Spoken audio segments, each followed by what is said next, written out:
이 시간 하나님께서 우리 주신 말씀 함께 봅니다. 골로새서 2장 6절 7절 말씀입니다. 신약성경 325면입니다.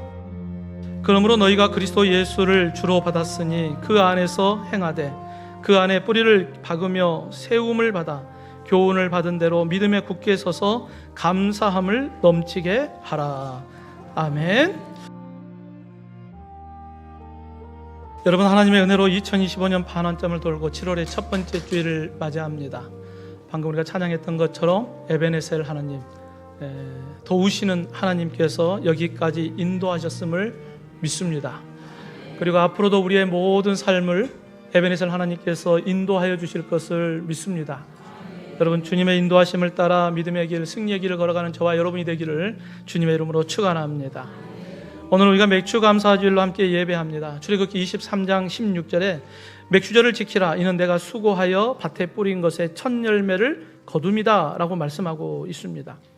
맥주절은 첫 열매를 거두는 것을 기념하는 것입니다. 여러분, 첫 것을 거둘 때에 무엇을 보여주는 걸까요? 첫 것을 거둔다는 것은 그 다음에 두 번째, 세 번째가 계속 있다는 거예요. 그러니까 첫 것을 보면서 이 다음에 풍성한 하나님의 열매가 있겠구나 하는 것을 보는 거예요. 부활의 첫 열매가 되신 예수님, 그 뒤를 이어서 우리는 부활의 몇 번째가 될까요? 모르죠. 그러나 예수님이 첫 번째가 되었기 때문에 우리는 몇 번째인지는 모르지만 우리도 부활의 열매로 나타날 것을 믿습니다. 그래서 첫 것이 매우 중요한 의미를 갖고 있어요. 첫 것은 대표성을 갖고 있고 첫 것은 모든 것을 의미하고 있기 때문입니다. 그래서 이 맥주 감사주일을 통하여서 하나님께서 내게 주신 그 하나를 통하여 풍성한 것을 보는 거예요. 하나님이 이와 같은 것들을 나에게 주셨구나. 여러분, 오늘날 내 안에 이 감사라고 하는 단어가 습관적으로라든지 자주 고백되고 있습니까? 아니면 감사라고 하는 단어가 내 입술에서 사라져 버렸습니까? 특별히 오늘 맥주 감사주일이니까 한번 이 감사라고 하는 단어를 좀 깊이 생각해 봤으면 좋겠습니다. 여러분 입술에 감사의 단어가 자주 나오고 있습니까? 안 나와도 난다고 생각하고, 여러분 입술에 감사가 충만하기를 주님의 이름으로 축원합니다. 매우 중요해요. 내 입술에 감사가 사라져버리면 내 입술은 뭘로 나타날까요? 불평, 불만, 악한 것들이 쏟아져 나오겠죠. 근데 내 안에 이 입술에 감사가 날마다 고백되면 악한 것들이 내 입술에 닿을 수가 없거든요. 여러분, 성경에서 이 감사는 그냥 단순히 만족함을 의미하는 게 아니에요. 성경에서 이 감사는 하나님을 향한 믿음의 표현입니다. 하나님 감사합니다. 이게 믿음의 고백이거든요. 로마서 1장 21절에 하나님을 알되 하나님을 영화롭게도 아니하며 감사하지도 아니하고 오히려 그 생각이 허망하여지며 미련한 마음이 어두워졌다.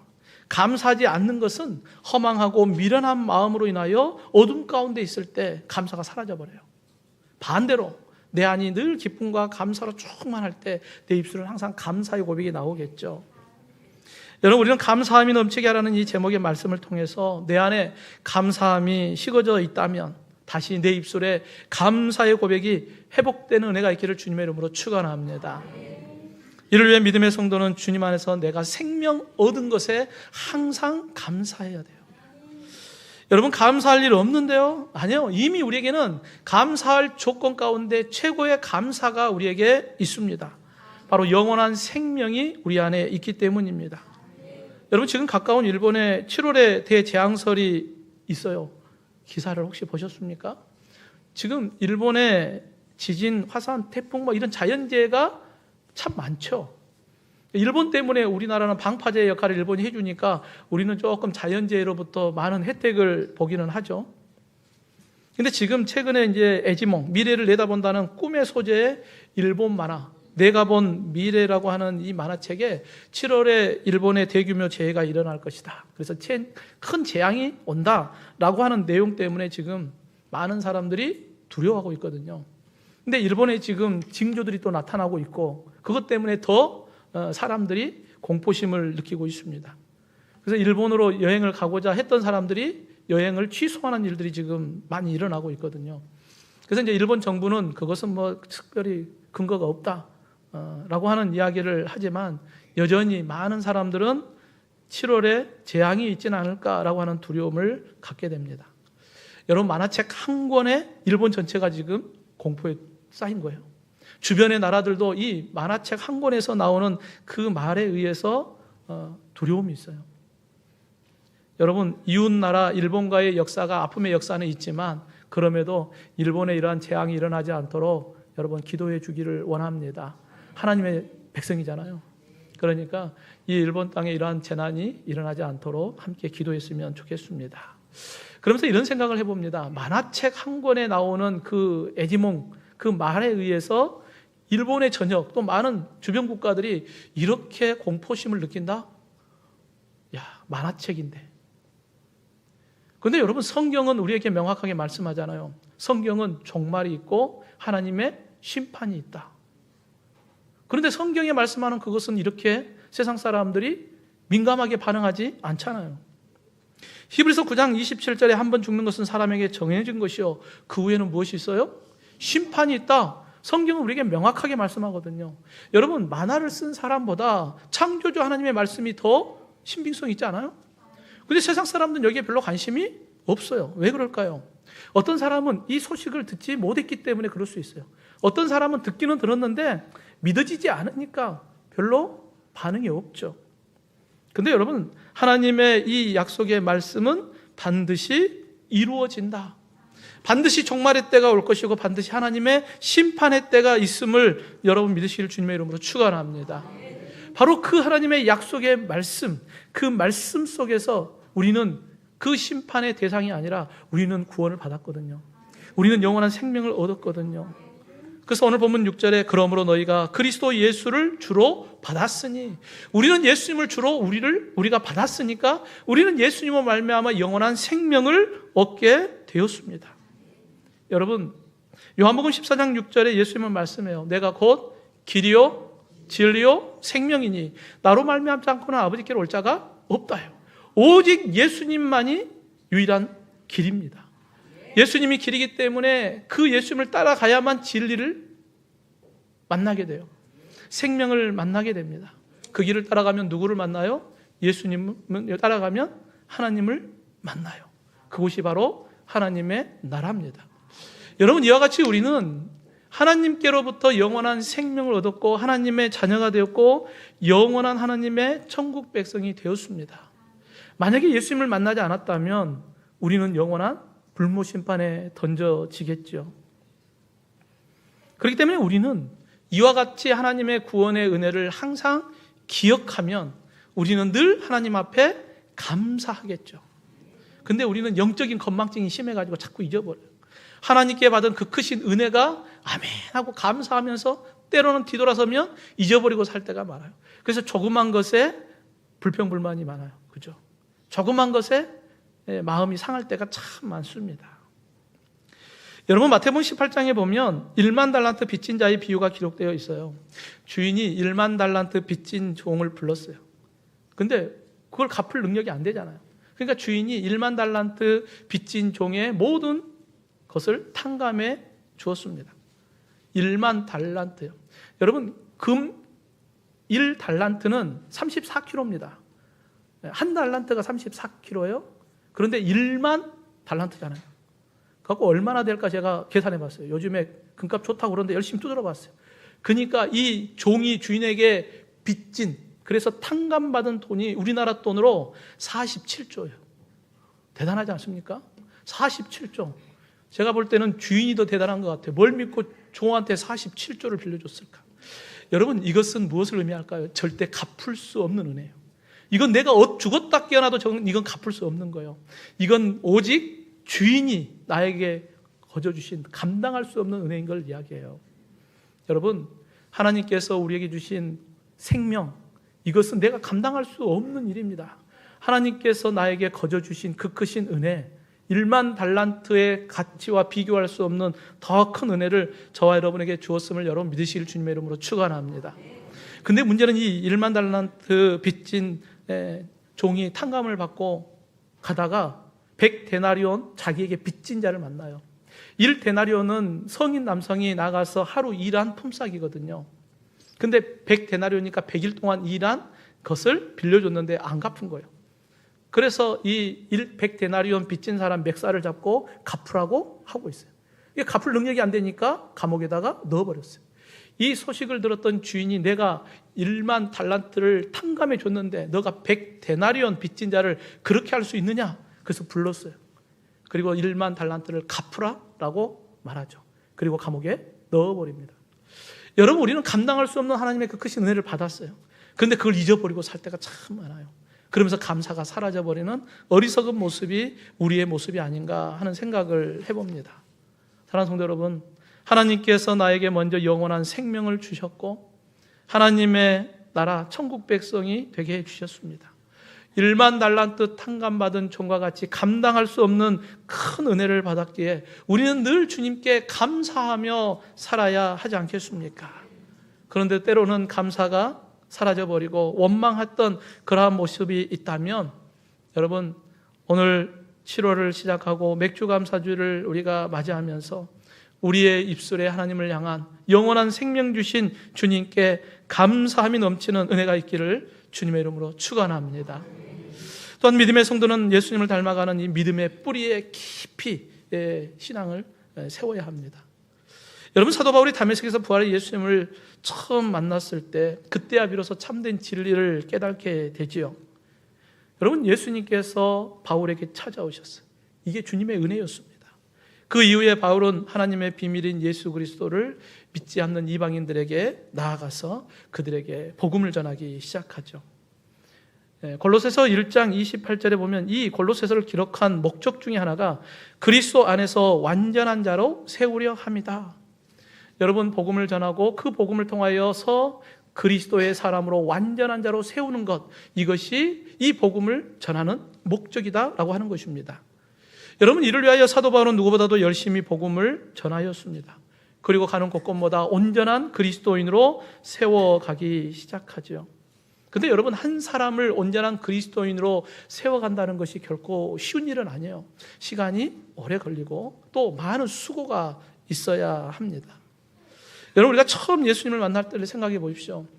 나보다도 먼저 예수님을 만난 누군가가 나에게 복음을 전해 주었고 그 복음을 내가 받아들였고 그 복음을 통하여서 내가 변화되고 이제는 예수님을 나의 구주로 고백하는 믿음의 길을 우리가 걸어가게 됩니다. 이와 같이 누군가가 수고해야 되고 누군가가 복음을 전해줘야 그 한 사람이 서게 되는 것입니다. 과거에 이 골로새 지역의 성도들은 예수님을 알지 못했던 사람들이거든요. 그런데 누군가가 그들에게 복음을 전해줬기 때문에 그들이 예수를 믿게 되고 골로새 교회가 세워지게 되었습니다. 그들에게 복음을 전해주었던 인물이 누구일까요? 골로새서 1장 7절에 보면 우리와 함께 종된 사랑하는 에바브라에게 너희가 배웠나니, 골로새 교회의 성도들은 이 에바브라를 통하여서 그들이 예수님을 만나게 되었습니다. 그리고 이 골로새 교회가 이 에바브라가 전해준 복음을 통하여서 굳건하게 세워져 가고 있었어요. 근데 문제는 당시에 이 골로새 지역은 어떤 지역이었냐면 로마의 식민지였거든요. 그래서 로마의 황제가 신격화하기 시작했어요. 내가 왕이다. 내가 신이다. 그러니까 나를 섬기라 라고 명령을 내립니다. 당시에 많은 이방 민족들은 다신교였어요. 그러니까 여러 신들을 섬기고 있다가 그 가운데 그냥 네로 황제, 로마 황제 한 사람 신으로 섬기는 것은 큰 문제가 없었죠. 근데 오직 하나님만을 섬기는 유일 신의 사상을 갖고 있었던 기독교인들에게 이게 큰 위기가 찾아왔어요. 여러분, 황제를 신으로 섬기지 않으면 죽이겠다. 이러한 위기 가운데 있을 때 여러분 어떤 결정을 하시겠습니까? 여러분 쉽지 않거든요. 지금은 우리가 죽음의 위기가 없으니까 아이고 그래도 예수님 붙잡아야죠. 그런데 그와 같은 위기의 순간이 찾아왔을 때 쉽지 않을 거예요. 여러분, 오늘 본문 6절 하반절에 보면 그 안에서 행하되 라고 하는 말씀을 기록합니다. 그 안에서 행하되. 그 안에서 행한다는 말의 의미는 특별한 어떠한 모습을 이야기하는 게 아니라 너의 일상생활 가운데 행동하는 모습을 의미합니다. 그러니까 우리가 예수 그리스도 안에서 믿음의 길을 걸어가는데 이건 특별한 게 아니라 우리의 삶 가운데 매일 주님과 함께 동행하는 삶이에요. 그러한 매일 주님과 함께 동행하는 삶 가운데 우리의 신앙의 뿌리가 깊이 믿음의 뿌리를 내리고 예수 그리스도 안에서 믿음의 온전한 자로 세워져 가는 거예요. 이건 특별한 게 아니라 그냥 우리의 삶 가운데 있는 거예요. 여러분의 그냥 보편적인 삶 가운데 내가 예수님 믿고 예수님과 함께 믿음의 길을 걸어가고 날마다 예수님을 나의 주로 고백하고 그러면서 우리의 신앙이 믿음의 반석 위에 굳건하게 조금씩 뿌리를 내려가는 것입니다. 그래서 본문 7절에 보면 그 안에 뿌리를 박으며 세움을 받아 교훈을 받은 대로 믿음에 굳게 서라는 거예요. 이와 같은 외부의 압박이 쳐들어왔을 때도 너가 예수님을 붙잡고 믿음의 길을 걸었던 것처럼 끝까지 믿음의 뿌리를 깊이 박고 더 믿음에 굳건하게 서서 그 모든 어려움을 이겨내라고 권면하고 있습니다. 여러분, 우리가 마태복음 7장에 보면 우리가 잘 아는 말씀이 있죠. 모래 위에 지은 것과 반석 위에 지은 집에 대한 이야기가 기록되어 있습니다. 여러분, 평상시에는 다 멋지고 아름답죠. 그런데 문제는 바람이 불고 파도가 치고 풍랑이 일고 뭐 이런 부분들이 생각나면 외부로부터 압력을 가하기 시작하면 그때야 비로소 모래 위에 지은 집과 반석 위에 지은 집의 큰 변화를 우리가 보게 됩니다. 지금 골로새 교회는 위기 가운데 있습니다. 그러기에 믿음의 뿌리를 깊이 주 안에서 내려서 믿음 안에서 온전한 그리스도인으로 서라고 지금 사도 바울은 권면하고 있는 것입니다. 한 청년이 나이가 많은 어른에게 찾아와서 묻습니다. 저는 열심히 기도도 하고 성경도 읽고 봉사도 했는데 왜 내 삶은 변화가 없습니까? 이때 이 어른이 대답합니다. 중국 대나무 이야기를 하면서 중국 대나무에 씨를 뿌려놓으면 5년 동안 자라지 않는다. 매일 물을 주고 햇빛을 쬐지만 변화가 5년 동안 일어나지 않는다. 그런데 5년이 지나면 단 6주만 되면 그 대나무가 30m까지 자라버린다. 그러면 5년 동안 무슨 일이 있었을까? 땅속에 뿌리를 깊이 내리는 시간이었다라고 하는 이야기를 합니다. 오늘도 우리의 삶에 여러 가지 어려움을 만나도 우리가 기억해야 할 것은 내 안에 예수 그리스도, 그 예수 그리스도의 믿음의 반석 위에 우리의 뿌리가 깊이 박혀가고 있음을 여러분 믿으시길 주님의 이름으로 축원합니다. 내 신앙이 그냥 밋밋한 것 같죠? 아니에요. 오늘도 이 예배를 통하여 우리는 예수님의 믿음의 반석 위에 우리의 뿌리가 조금씩 내려가고 있는 것입니다. 이것을 예수님과 함께 연합한다라고 하는 이야기입니다. 예수님과 함께 연합이에요. 내가 죽고 내 안에 누가 살아요? 예수님이 사는 거예요. 이와 같은 삶을 통하여 우리는 조금씩 믿음의 뿌리를 깊이 내리는 거예요.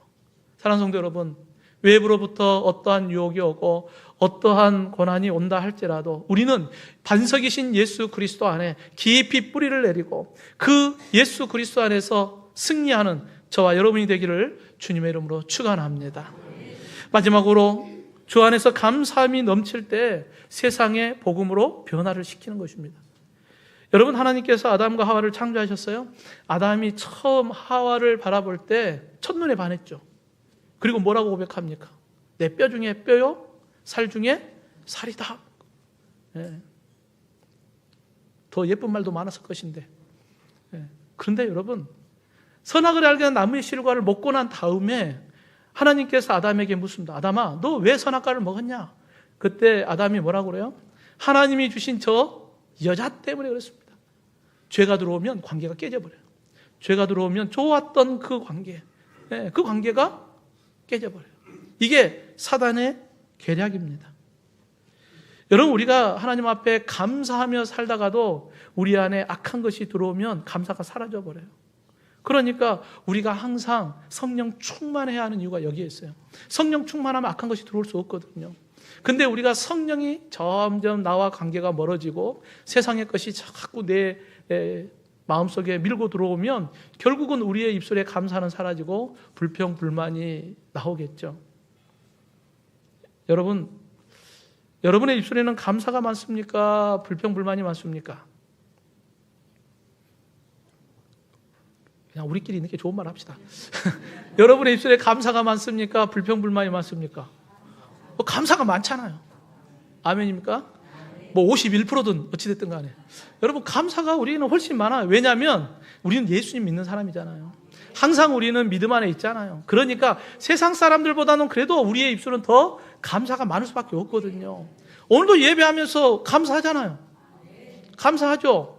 한번 따라해 봅시다. 범사에 감사하라. 벌써 감사하잖아요. 여러분, 우리는 주님 때문에 늘 감사의 고백을 자주 합니다. 근데 이 감사가 내가 억지로 하는 게 아니라 내 안에 이미 감사의 조건들이 있기 때문에 그렇습니다. 지금 사도 바울은 골로새 교회들에게 권면을 해요. 오늘 본문 7절 하반절에 교훈을 받은 대로 믿음에 굳게 서서 감사함을 넘치게 하라. 받은 교훈이 뭘까요? 복음이에요. 복음을 받은 그 복음 안에서 너희가 믿음에 굳게 서서 감사함이 넘치게 하라는 거예요. 여러분이 넘치다라고 하는 원어 의미를 보면 강물이 제방을 뛰어넘는 거예요. 강물을 이렇게 가둬놨는데 그것을 뛰어넘는 거예요. 흘러 넘치는 거예요. 여러분, 믿음의 성도들이 주님의 은혜 안에서 늘 감사하면 이 감사가 내 안에만 머무는 게 아니라 이 감사가 흘러 넘치는 거예요. 그래서 이 감사가 어디로 갈까요? 여러분의 가정으로, 교회로, 여러분이 서 있는 이웃들에게 그 감사가 흘러가는 것입니다. 여러분, 2025년 우리가 반환점을 돌고 오늘 맥주 감사주일로 함께 예배합니다. 여러분 안에 하나님이 주신 감사가 흘러 넘치기를 주님의 이름으로 축원합니다. 여러분이 서 있는 그곳에 믿지 않는 사람들까지도 감사가 저절로 고백되는 놀라운 변화의 역사가 일어나기를 주님의 이름으로 축원합니다. 내가 먼저 감사로 충만하고 나로 인하여 흘렀던 그 감사가 땅을 적시고 그리고 이 지역을 변화시키는 놀라운 역사들이 일어나기를 간절히 원합니다. 여러분, 이 모든 것은 세상의 것의 조건이 아니에요. 너가 받은 교훈대로요. 즉 예수 그리스도 복음 안에서예요. 여러분, 예수 그리스도 복음 안에서 감사함이 충만하기를 주님의 이름으로 축원합니다. 여러분, 우리가 잘 아는 이야기 가운데 황금알을 낳는 거위라고 하는 이야기가 있어요. 한 농부가 황금알을 낳는 거위를 가지게 됐어요. 날마다 황금알 하나씩을 낳으니까 얼마나 기쁩니까? 그래서 이 황금 낳는 거위를 잘 먹이고 잘 돌봐주었겠죠. 근데 하루는 욕심이 생겼어요.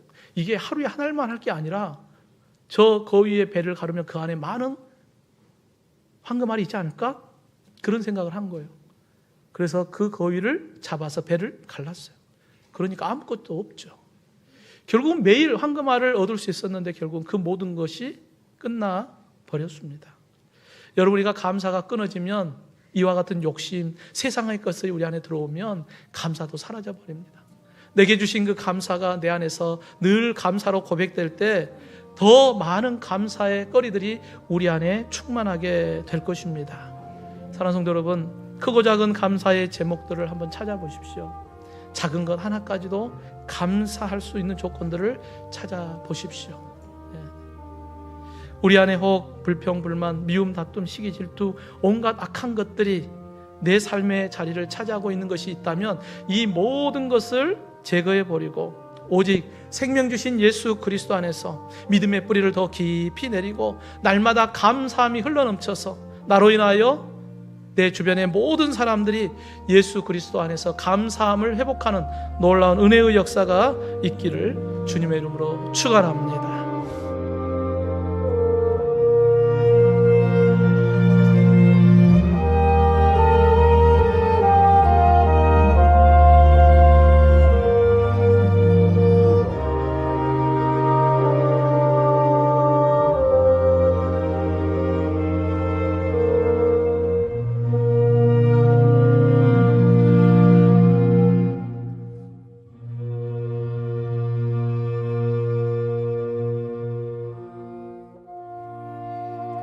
그러므로 너희가 그리스도 예수를 주로 받았으니 그 안에서 행하되 그 안에 뿌리를 박으며 세움을 받아 교훈을 받은 대로 믿음에 굳게 서서 감사함을 넘치게 하라.